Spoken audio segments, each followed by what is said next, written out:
Right, today I'm joined by Michael from Shawbrook Bank. I'll let him introduce himself because he's got a long title. Thanks, Karl. So Michael Shaikly, and I work in the real estate division as a proposition manager. So one of your quirks is knowing all about the rates and everything, explaining it to everybody. So while we're sitting here, what's your thoughts on the recent budget? I think from a kind of putting all the politics aside and from kind of a pure markets perspective, we've not seen any massive reactions, and we're kind of at a same as we were space in regards to kind of the swap and the bond market. Obviously, there's for individuals increased taxes and all that sort of stuff, but I think primarily from a property perspective, we haven't actually seen any major movements, would be my summary. I think it's a lot lighter than people were expecting and has helped the market because they were expecting some, I think, a couple of radical changes that didn't come. Yeah, I think that's fair, Karl. I think, and a lot of the policies that they've kind of embedded obviously take place in 2-3 years' times, right? Yeah. And we won't see the impact of those. So yeah, I wouldn't say it was massive, drastically world changing, if you like, from property perspective. With a guy that knows his figures and predicts everything, what do you reckon end of the year next base rate change? So if you kind of look at the markets, the swap market at the moment, it looks like they're pricing in 1, maybe 2 rate reductions over the next year, and they'll of 25 bips reductions rather than a big whack off. So obviously it's a prediction, a forecast, but that's what the markets are kind of baking in at the moment. So one of the things you said there, swap rates. One of the most common things I get, there's a base rate cut. People ring me and say, is my fixed rate changing? Can I get a different product before it offers? Can you explain the difference between the base rate and the swap rates to somebody that doesn't know the market?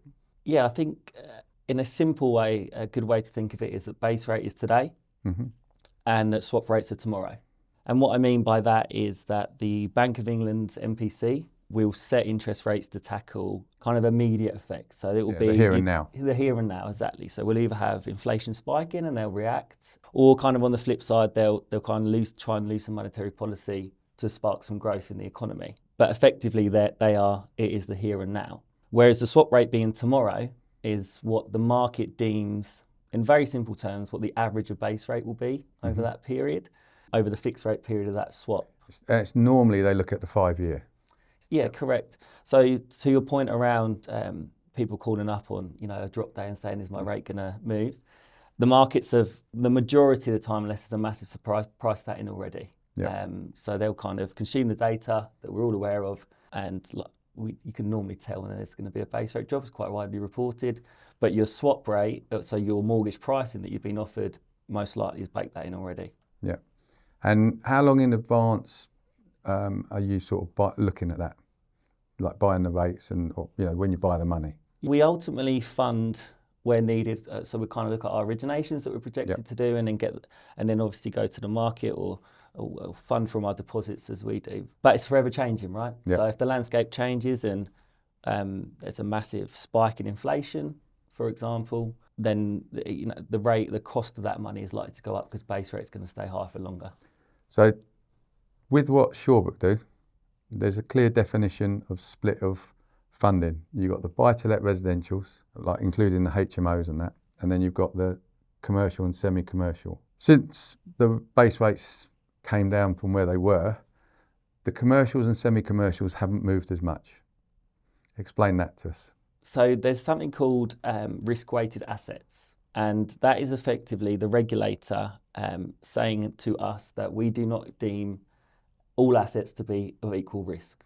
So it's all written within their playbook called Basel, but I won't bore you with kind of the details of that.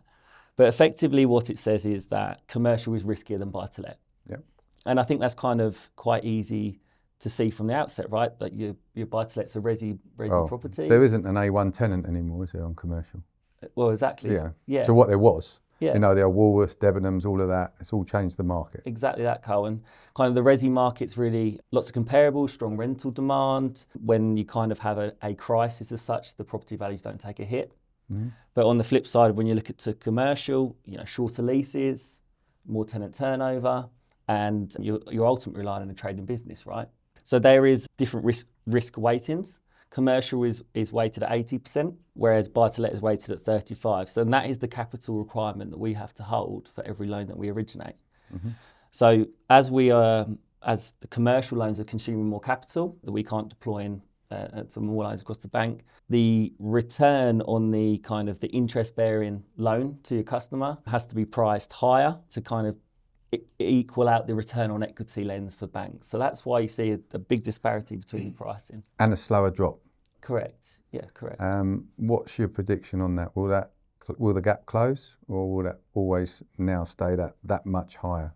I think you'll see a big delta between the two, to be honest with you.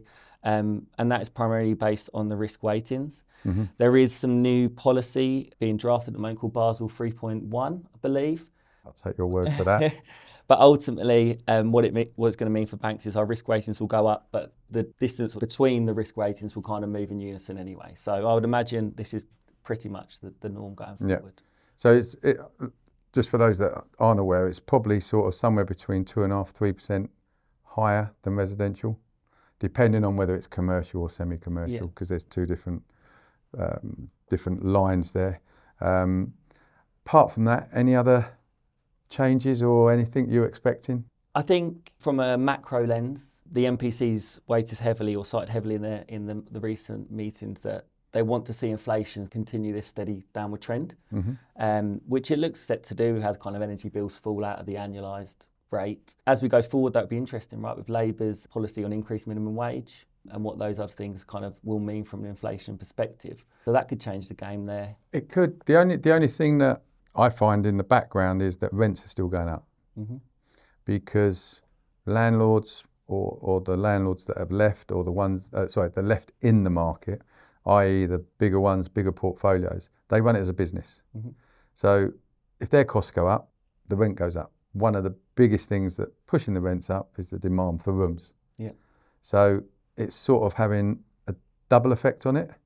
And when you're looking at HMOs and multi-yields and all of that, it's pushing up values at the same time. Yeah, absolutely. And it's an interesting point you mentioned there, Karl, that people are leaving the industry, right? Especially what you'd call kind of your amateur landlords, I suppose. And as you said, that would just increase demand for rental properties across the piece. There's the Renters Reform Bill is going to come into play. I think that just passed through Parliament. I think you're right in that people will keep passing the costs on to the tenants. It'll be interesting what they do once it gets to a point where you can only increase once a year. My kind of guess would be, the investors better than I do, that they'll set it at a rate that they're happy to achieve for the next 12 months. Well, I think what they'll do is, going forwards, is it will always be a limited company, 5-year fixed with the yearly set rent. So it's a steady, they know what's coming in, know what's going out. And that's not going to change. Whatever else comes in with the rent reform, people will adjust to. The landlord's market have gone through a lot of stages, a lot of hurdles in 20–25 years. And all it means is that you're left with better landlords, because the ones that don't follow the rules will go. But ultimately, I think at the moment the rent's just gradually going to keep creeping up. With the cost of living increases, so it'll be passed on. Yeah, absolutely. I think it's, as people are running a business, and it's only fair to you, right? Mind you, with your rate cuts that you're predicting, that'll help. It'd be. I think the story on the rate cuts is, if we do get into that environment, it will be gradual and cautious, right? And I don't think there's any massive optimism that we're going to be 150 basis points less in the East. And I also kind of think it's easy to get lost in the rate environment we were in COVID, where the rates were extremely low, and that's not. Well, that wasn't the norm. No. It was too long at the wrong figures, and if you look like around Europe, around the 3.5% to 4% is normal. And people will adjust to that and probably stay like that for a settled period. That in line with the fixed rate options, and that people will get to a steady level of, this is what's coming in, that's what's going out. Yeah, absolutely. I mean, the 5-year swap, I think, is in around 3.6%. So that kind of tells you, if that's the average of base rate over the next 5 years, where the market expects to settle. So I think we'll go maybe. And what's it? It's the SONIA swap rate that people should look out for. Yeah, it's the SONIA swap rate. You can also kind of track the bond market, but the bond market's a little bit distorted at the moment, in that the government's been desperately trying to raise funds. So there's been an oversupply, which has pushed the yields up. But ultimately, bonds and swaps do move in unison. Traders are just demanding a bigger return on government debt at the moment, because they think the fiscal policy is kind of it worries them as a bit of concern. So yeah, the SONIA overnight, or you can look at the UK bond gilts. They'll all give you a general feel of as to where rates are going. So as we sit here at the moment, unless there's something we don't know about, it should just be a steady progression for the next couple of years, where the market will settle down, and you know you're level in, you know you level out. Yeah, well, that sounds lovely, Karl. Yeah. But no, I think that's what you predict it. I think that's a fair summary. I think as we stand here today, the market's expecting some gradual easing over the next year, but then some kind of stability around in that 3 and 4% range. Which is great. Right, thanks very much for today, Michael. That's the end of today's episode. So look out on all our normal social media outlets for the next episodes coming up.